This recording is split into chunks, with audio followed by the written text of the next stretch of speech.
Doctor Agarwal's கண் மருத்துவமனை இலவச கண் பரிசோதனையை வழங்குகிறது. புக் அப்பாயின்ட்மெண்ட் நவ.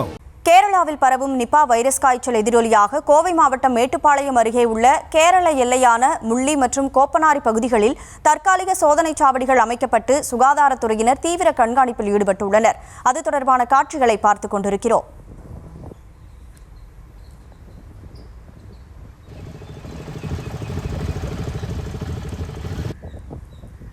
கேரளாவில் நிபா வைரஸ் ஆனது பரவி வரக்கூடிய சூழலில் முள்ளி கோப்பனாரி பகுதிகளில் தற்காலிகமாக சோதனை சாவடி அமைக்கப்பட்டு சுகாதாரத்துறையினர் தீவிரமாக கண்காணிப்பு பணியில் ஈடுபட்டிருக்கிறார்கள்.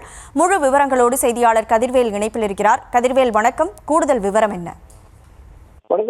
அதாவது தமிழக கேரள எல்லை பகுதிகளில் சோதனை சாவடிகள் அமைத்து சுகாதாரத்துறையினர் தீவிர கண்காணிப்பு பணியில் ஈடுபட்டு வராங்க. அதாவது கோவை மாவட்டம் மேட்டுப்பாளையம் அருகே இருக்கக்கூடிய கேரள எல்லையான முள்ளி மற்றும் கோப்பனாரி, அதே போல பட்டிச்சாலை பகுதிகளில் தற்காலிக சோதனை சாவடிகள் அமைக்கப்பட்டு சுகாதாரத்துறையினர் கண்காணிப்பை தீவிரப்படுத்தியிருக்காங்க. அதே போல காரமடை மற்றும் அதன் சுற்றுவட்டார கிராமங்களில் இருக்கக்கூடிய பொதுமக்களுக்கு காய்ச்சல் தொற்று ஏற்பட்டுள்ளதா என பரிசோதனை மேற்கொண்டு வராங்க.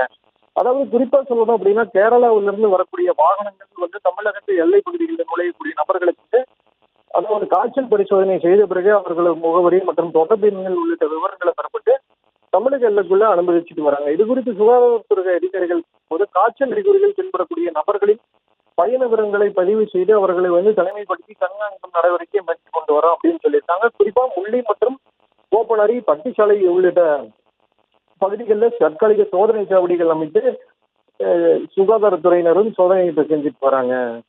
கனிமொழி, விவரங்களுக்கு நன்றி கதிர்வேல். டாக்டர் அகர்வால்ஸ் கண் மருத்துவமனை இலவச கண் பரிசோதனையை வழங்குகிறது. புக் அப்பாயின்ட்மெண்ட் நவ.